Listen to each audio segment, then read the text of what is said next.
Over a period of time काम करत गेलो, त्याच्यातून काय अनुभवत गेले, मग काही एक्सपिरियन्सेस चांगले वाईट दोन्ही आले. मग हे केलं की आपल्याला ह्या मार्गाने चालायचं हे मात्र ठरवलं आणि त्या मार्गाने चालण्याचा प्रयत्न करतो. मग त्या मार्गावर अडचणी येतील, मात करावं लागेल, ह्या सगळ्या गोष्टी त्याच्यात शिकत गेलो. पण तुम्ही मोठ्या भावाचा उल्लेख केला, म्हणजे ही इच्छा अधिकारी व्हावं ही भावाची की आई वडिलांची होती? भावाची. अच्छा. म्हणजे आईवडिलांना कलेक्टर वगैरे माहीत असतील, पण कलेक्टर व्हावं त्यासाठी काय करावं लागतं आईवडिलांना माहीत नव्हतं ना. शिकून मोठं व्हावं हे त्यांची डेफिनेटली अपेक्षा होती. मोठं हो, आता गावाकडे मोठं हो म्हणजे त्याचे डेफिनेशन काय होऊ शकतात. अगदी शिक्षकापासून नोकरी लागली म्हणजे मोठं झालं, म्हणजे एक स्टेबल इन्कम अशा दृष्टीने होतं. मोठं व्हावं हे आईवडिलांची डेफिनेटली अपेक्षा आहे, पण भावाची अपेक्षा होती कलेक्टर व्हावं. अच्छा. मग त्यांचा काय तो रोल राहिला तुमच्या आयुष्यात? त्यांनी काय मेंटरिंग पूर्ण ते काय करतात भाऊ तुमचे? ते डेप्युटी म्हणजे ते आता ॲडिशनल कलेक्टर म्हणून अच्छा, ते पण सर्व्हिसमध्ये? येस असते, आणि व्हीआरएस घेतली. बरं. तर शिक्षण क्षेत्रात काम करतात. अच्छा. पण मग ते त्यांनी तयारी वगैरे तुमची करून घेतली? डेफिनेटली, म्हणजे पूर्ण सपोर्ट, त्याच्यानंतर तयारी. म्हणजे मी 11वी-12वी सायन्स करायचं, नंतर आर्ट्स करायचं, त्याच्यानंतर UPSC करायचं, हे सगळं प्लॅनिंग त्यांचं होतं. माझं त्याच्यात काही कॉन्ट्रीब्युशन नाही. मग आईवडिलांचं काय रिॲक्शन जेव्हा होतं? कारण तुम्ही जेव्हा झालात अधिकारी, त्यांना माहिती होतं का तुम्ही IAS झालात किंवा कलेक्टर आता होणार आहात वगैरे? तेव्हा नाही, परीक्षा देतो, सुरुवात येतं त्याची परीक्षा देतो हे माहीत होतं. 2-3 वेळेस अपयश आलं होतं. म्हणजे प्रिलिम व्हायचो, मेन्स झालो 2 वेळेस, मेन्स नाही झालो, म्हणजे 3ऱ्या वेळेस इंटरव्ह्यूपर्यंत गेलो.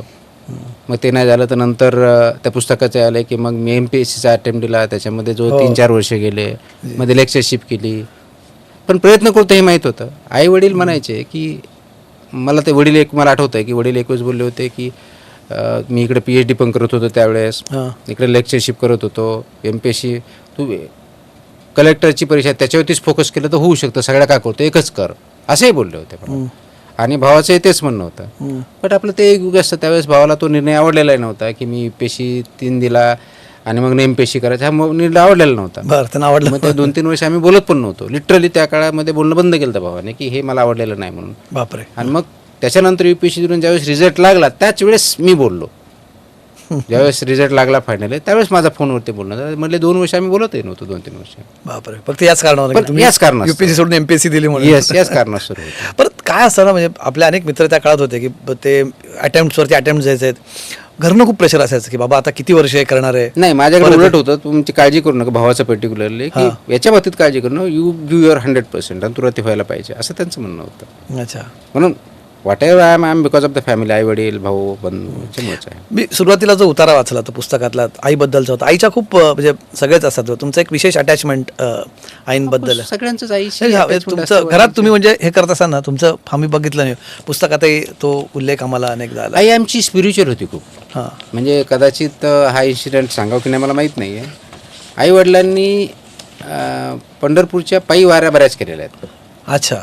त्या काळात, म्हणजे मला आठवत माहीत पण नाही, माझ्या लहानपणी किंवा असतील किंवा मी जन्माच्या अगोदर केलेले असतील. आईचा one of the best moment काय असेल? काय? मी जिल्हाधिकारी सोलापूर असताना मी पंढरपूर समितीचा अध्यक्ष पण होतो. क्या बात आहे. आणि त्या दिवशी अध्यक्ष म्हणून विठ्ठल रुक्माईच्या मंदिरात पूजा करायची, त्यावेळेस आई बरोबर होती, पत्नी बरोबर होती. तिच्या दृष्टिकोनातून ती पूजा करणं सर्वात आनंदाचा क्षण होता. क्या बात आहे. हे भाग्य मला लाभलं, आई आनंदी झाली, याच्यापेक्षा वेगळं काय असू शकतं? तर आईची स्पिरिच्युअल होती, म्हणजे ती म्हणजे असे रिलिजियसली ब्लाइंड वगैरे असं काही प्रकार, स्पिरिच्युअल म्हणतोय मी. म्हणजे आमच्या गावामध्ये मंदिर आहे, रोडच्या समोरच्या एक्झॅक्टल्या बाजूला मस्जिद आहे. बरं. आमच्या गावामध्ये तेच कल्चर आहे. ईदच्या दिवशी त्याला शिरखुर्मा जे म्हणतो तो आमच्याकडे यायचा.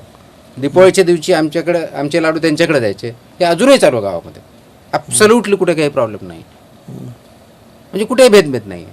ह्या कल्चरमध्ये, ह्या संस्कारामध्ये आम्ही वाढलेलो आहोत. आजही गावाकडे प्रत्येक गाव ग्रामदैवता असते. आमच्या भैरवनाथ म्हणून ग्रामदैवता आहे. दरवर्षी ते गाड्या ओढणे वगैरे प्रकार, त्याचाच एक पार्ट म्हणून तिथं दौलत मलिक म्हणून असं काहीतरी दर्गा आहे. म्हणजे मंदिरात बसतात, मंदिरात पूजा करतात, आणि दुसरा पाठ पूजेचा दौलत मलिक म्हणून तिथं त्या दर्ग्याची पूजा करतात तेच व्यक्ती.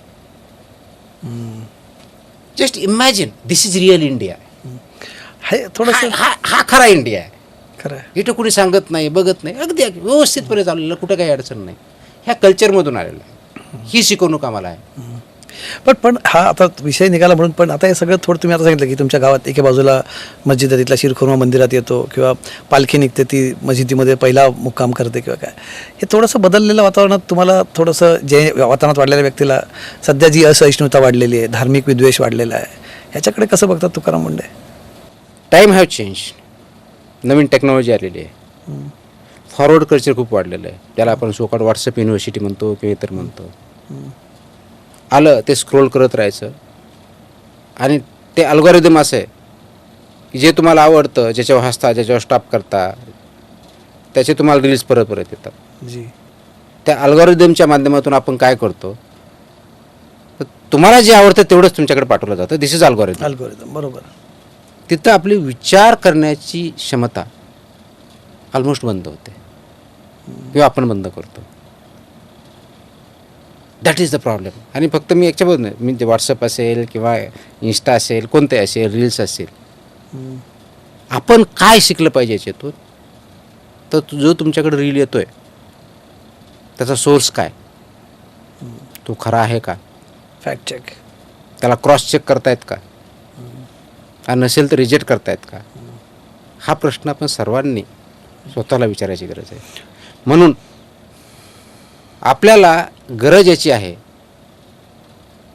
की जो फ्लो चालला आहे, स्पीड दररोजच्या जीवनामध्ये विचार करण्याचा असेल, ॲक्शनचा असेल, pause for few seconds, 5, 10, 20 seconds, 30 seconds max, and ask one question. जो फ्लो चालला आहे, जो ओढा आहे, जो प्रवाह आहे, योग्य की अयोग्य. पण मग आणि हे जर योग्य नसेल तो योग्य कोणता तो शोधा आणि त्याच्यावरती चालायला सुरुवात करा. ही कपॅसिटी, विचार करण्याची कपॅसिटी, नुसतं फ्लोबरोबर जाण्याची नव्हे, हे करणं गरजेचं आहे. आपल्याला गावाकडचे असतात, आपण असतात, जी जी, बिलकुल. गावाकडमध्ये पावसाळ्यामध्ये नदी नाल्याला पूर येतो, हो. त्यावेळेस त्या बाजूला असं थांबतात. कशाचं? वरून बघतात की जो फ्लो येतोय, ते पाणी येतंय, ते पिवळसर आहे का, नितळ आहे का, त्याच्यातून अजून काही लोंडके झाडं येत आहेत की नाही बघतो. का? धोका निर्माण होऊ शकतो, तो फ्लो कमी झाला की नाही. ज्यावेळेस ते शांत होतं त्याच वेळेस आपण क्रॉस करतो, आपल्याला धोका नाही म्हणून. हे पूर किंवा डिझास्टर आल्यावर बघतो. नॉर्मल ओढा चालला आहे आपल्या जीवनामधल्या विचारांचा, ॲक्शनचा, काम करतो त्याचा, याच्यातून धोके वगैरे कधी शिकणार आहे आपण? मला वाटतं हे करणं ही काळाची खूप मोठी गरज आहे. आणि त्याच्यामध्ये आपल्यासारख्या मीडियाचा सुद्धा तेवढाच इम्पॉर्टंट आहे. आपल्या समाजामधल्या आई वडील आहे, सर्वांचा विचार आहे, आवश्यक आहे. माझ्यासारख्या पब्लिक सर्वंटचा सुद्धा त्याच्यामध्ये रोल आहे. मला जेवढं करणं शक्य तेवढं मी करतो. प्रत्येकाने हा प्रश्न स्वतःला विचारला पाहिजे. आपण जीवनामध्ये वाहत चाललो आहे, मोबाईल आपण वापरतोय का मोबाईलच आपल्याला वापरतोय, हाही प्रश्न आपल्याला विचारण्याचा. पण मुंडे साहेब, मग याच सगळ्या अल्गोरिदममध्ये ठीक आहे, सोशल मीडियातनं एक अख्खं जेनजीचं आंदोलन पण तो उभं राहिलं, तो